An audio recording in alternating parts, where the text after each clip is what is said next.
Hey guys, welcome back to the channel. We are here with another Hunter x Hunter review and breakdown, and we are up to episode 88, 89, and 90. I know we just did one of these yesterday, but I wanted to get one more out this week, and honestly, so much happened, and I'm really mad about where I left off, but I'll get to that in a little bit. I just want to say I really appreciate you guys. We've gotten this far.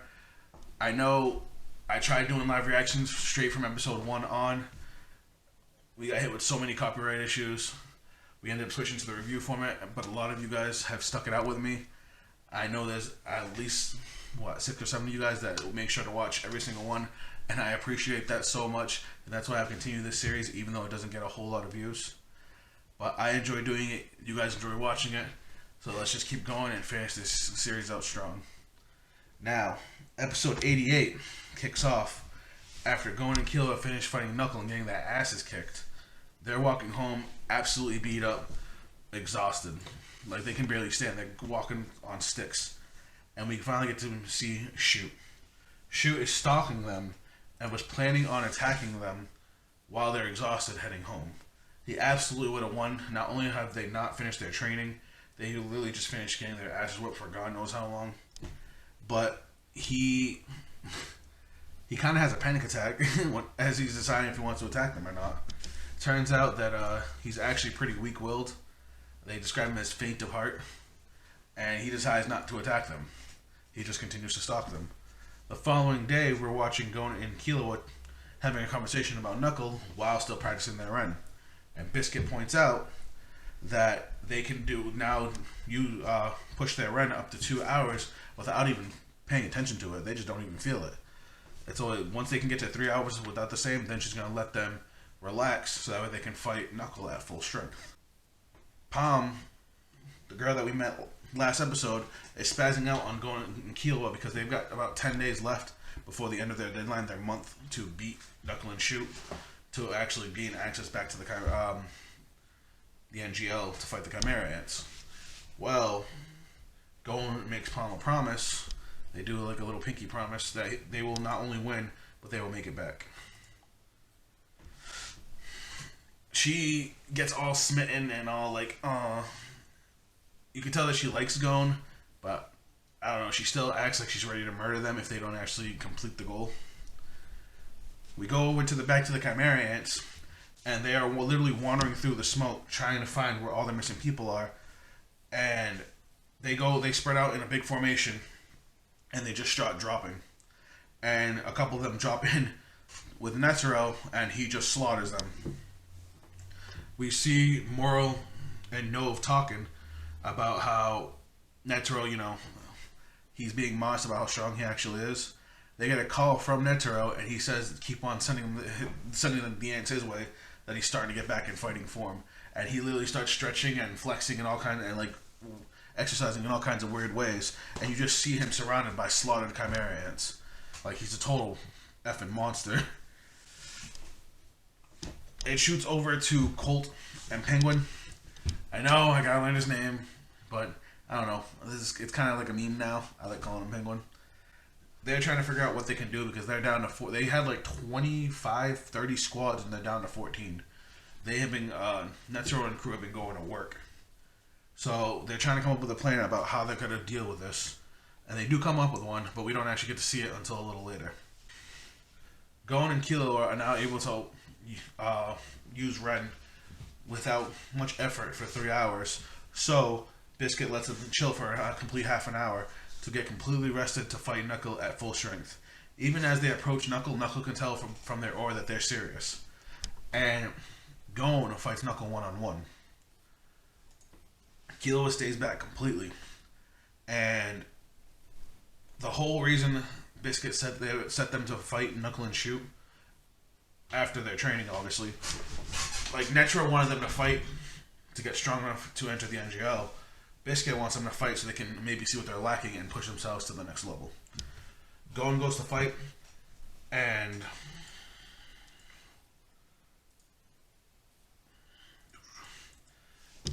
as they're fighting, Knuckle is outclassing him in every single category: strength, speed.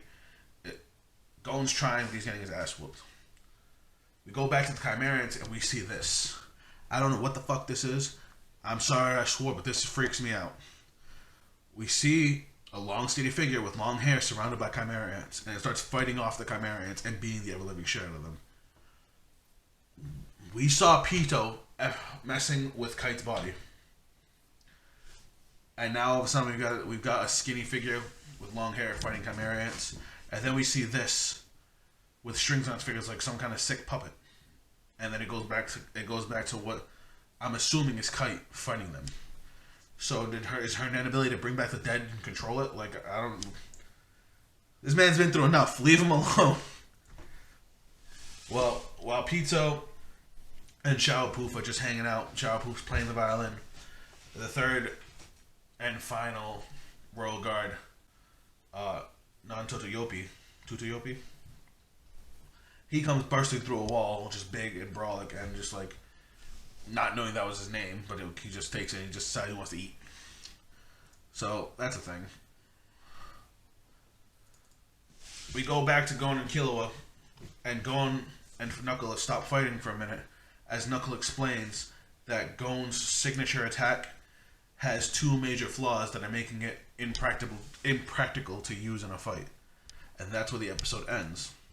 We actually get this cool scene of showing everything that's going on right now, and we get some dialogue from just Netero thinking to himself that he's not sure if they can complete this mission without sacrificing someone. Doesn't specify who, doesn't specify why, it's just what he thinks. And that's where the first episode ends. Already on a massive cliffhanger. Going to the middle of a fight, Netero slaughtering Chimera ants. We don't know what the hell's going on with Neferpitou, and he thinks somebody's gonna die. So, of course, I went straight into the next episode. The episode opens back up with Gon and Knuckles still fighting.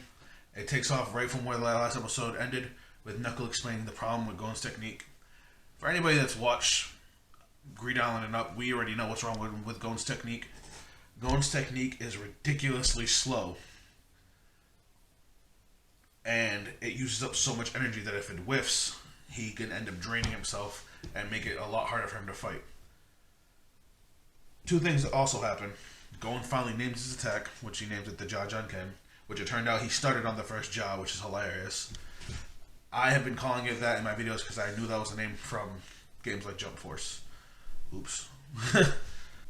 So the second thing is, it turns out that the reason Biscuit had them training to hold Ren for so long was to help them with their offense and defense. I guess for every hour they were able to hold Ren, it translates to being able to fight at full strength for at least 10 minutes. So because they can hold it for 3 hours, they have 10 minutes per hour, so 30 minutes of being able to fight at 100% before they run out of aura. Now, after all this, Knuckles thinking to himself that Gon is strong, Gon is pretty quick, but he lacks experience. They get back into fighting, and while Knuckles beating Gon's ass, Gon realizes Knuckles' problem, that Knuckles is too kind. That Knuckles has been giving him advice, telling him what he's doing wrong, telling him ways to improve, and he doesn't need to do that. The whole point was for him to beat Gon and take his title. So Gon, after getting his ass whooped and realizing, both he and Killua realized that Knuckles is able to not only see Gon's aura, but read what he's going to do next. Because when he tenses up for a fist, it focuses some of his aura into his fist. When he's going to block, he knows exactly what he's trying to defend. Gon's at a ridiculous disadvantage against this basically a pro hunter. Gon finally manages to get in close and tries to use Jajunken, and he gets hit. Basically, too much charge time, he's just going to get countered. Well, he starts trying to get in Knuckles' head by telling Knuckle to fight seriously. Knuckle starts getting a little flustered, and with about 30 feet between them, he charges up another Jajunken, and we finally get to see Paper. Lets off a big aura fireball, and Knuckle explains how weak it is because he's not an emitter, but it is an emitter technique. He manages to block it easily, and go and use it as cover to get behind him and hit him with an actual another Jajunken, but this time he uses the rock. But when he uses it, he basically zeroes out on aura, so not only is Knuckle fine, Gon passes out. But Knuckle admits that if Gon wasn't out of aura, that he would have lost. Killua picks up Gon and goes to leave. Knuckles tries to stop Killua and basically says, "Why aren't you fighting me?" I mean, didn't you come here to fight? Killua tells him that Gon is going to fight him tomorrow, and that Killua is going to fight Shoot. If Killua fought him now, Gon would be pissed. He just spent this entire time fighting Gon. It's just not fair. And Killua gives him this look, but tells him he can win without having to kill Gon. But if he fights Gon without giving him 100%, Killua would never forgive him. And we all know how things turn out when Killua don't forgive you. So Killua takes Gon back. Gon's unconscious. Shoot comes out and basically explains that he tells Knuckle that Knuckle's too kind-hearted, that Knuckle should have been trying harder, and Knuckle basically, gets on him for being too soft and too scared all the time.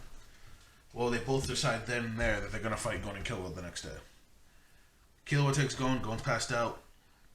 Apparently, Biscuit used her massaging on Gon so Gon can heal rapidly. He'll be good by the next day. But she's mad because over the entire month, Killua hasn't fought at all. It's always been Gon. So she takes off her dress and she decides to fight Killua. And the next day, Killua looks like this.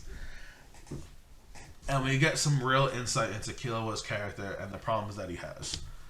We've seen it many, many, many times before. I've talked about it since he failed the Hunter exam.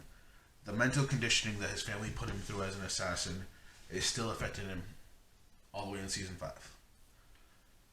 Killua has always been trained to not fight an opponent unless he's 100% sure he's going to win. At least 70%. He even says it in the other episodes. But just like Moro said to him, there's no way to really tell with Nen combat. Someone could be more powerful than you, but their abilities, their fatigue, their mental state, all of it affects an actual fight. Look at Castro. Castro is technically stronger than Hisoka with his clone. I mean, could you imagine being at that high level of a fighter and being able to make a full duplicate of yourself? I mean, he was literally able to tear off Hisoka's arms with no effort whatsoever. But Hisoka was able to get into his head, was able to trick him because he didn't know what Hisoka's net ability was able to trick him to attack him with his severed arm to make him just, concussed enough to not be able to produce his clone, and then was able to stab him with a bunch of cards without ever having to move because he doesn't know what his net ability is. An ability like Killua's, where he can electrocute you just by touching you, same deal. He could do so many things with that, but he never bothers to try. As soon as he gets into a fight with someone who's even the same strength as him, he thinks, oh my god, what if he does this? That would be bad. And he ends up running. And he's always running away. And Biscuit tells him that one day he's going to get into a situation where he has to leave Gon behind to die in order to save himself. But that's just how his mind works. Like, even if he tries to even if he tries to outthink himself, his body still does it automatically. It's his fight or flight instinct ramped up to 100 because of his family and the way they raised him. It's messed up, it's twisted, but even Biscuit realized that it's a twisted form of love. They taught him to always protect himself since they can't always be there to protect him. It's messed up. But it reminds me of another clip I saw of something that happens a little farther down the line. So a spoiler alert for anybody who's watching this along with me.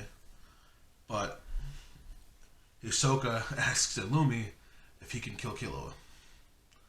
And Illumi spazzes out and basically threatens Hisoka's life. And he gets so violent about it that it literally warps the area around him. It's the only time you ever see Illumi get emotional. The episode ends with Gon and Killua showing up to fight Knuckle and Shoot. And we're going to go right into the next episode because it's fight night. And last time I said fight night was when Kurapika fought Uvogin.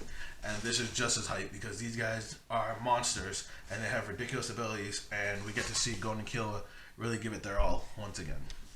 First off, they're back in their old outfits, which is cool. We get to see Knuckles' net ability as he's beating on Gon. Basically, as he's beating on Gon, every hit he's putting his own net into Gon, which is actually technically giving Gon more strength and more stamina. But the way his net ability works is that he's giving them a numerical value of Nen. He basically explains all the math, and it actually confuses the shit out of Gon. And he explains that he's giving him X units of Nen, and his Nen ability collects interest, kind of like when you get a loan from a bank. And eventually, he's going to accrue so much interest that he's going to top out over how much Nen he actually has. And not only will he lose, but he won't be able to use Nen for a month. So that's a ridiculous ability. Now Gon can give the Nen back by hitting him, but as long as they're exchanging blows, Knuckles going to keep on putting Nen back into Gon, which is going to keep on raising how much he owes him, and then of course the compounding interest. Gon, obviously we know Gon's going to have to hit him with some pretty heavy blows. He even said, I think, a Jaja Ken was worth like 2,000 units of Nen, so he would have to hit him with that plus more to be able to actually, top that down before he actually loses the ability to use Nen. We go over to Killua, and honestly, this is where my attention got sucked in. Like, the episodes were good, but I was waiting for this. Because, first off, we haven't seen anything about Shu. We don't know shit about him, and he's the first motherfucker with a green aura. I'm sorry, I'm swearing, I got excited. But we see that he's missing an arm, and he has 3 arms that he's controlling, so he looks like he's some kind of manipulator. As he's getting ready to send those arms after Killua, Killua pulls out his yo-yos. We haven't seen those yo-yos since the end of Greed Island. So he starts using the yo-yos to block the hands. And he's trying to find an opening to attack his opponent.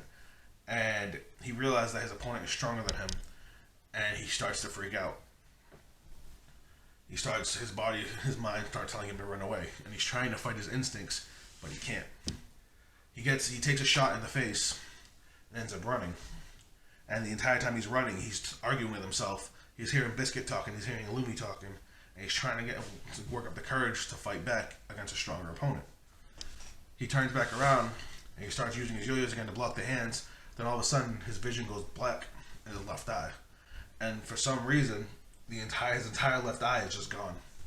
So now he has a blind spot, and his opponent starts trying to use that against him. Well, after taking some hits, he's on the ground, and he finally decides he's going to attack. And he gets so worked up that he actually shatters the rings on his yo-yos. The rings that he has around his fingers. And he just leaves the yo-yos behind, and he rushes his opponent, smacking his floating hands out of the way. And he goes to electrocute him. And his opponent says out loud, "Electric shock, that's scary." And Killua freezes, because his opponent knew exactly what he was going to do and how he was going to do it. And this, with the conditioning, just gets in his head, and he ends up asking his opponent how he knew. And the last thing we hear from Killua is him asking himself, "Why did I ask that?"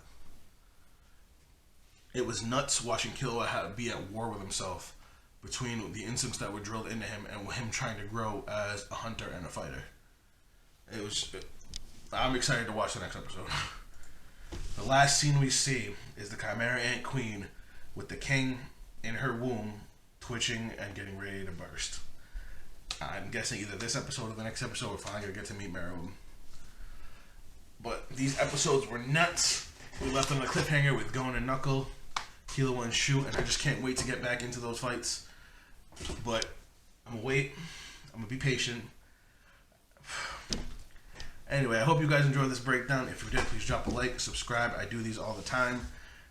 And this may be the last one for this week, but I will be ready to go back to them next week, because I'm so hyped to see what's going to happen next. And I hope you guys will check it out with me. That's it for me, guys, and I'll catch you on the next video. Later.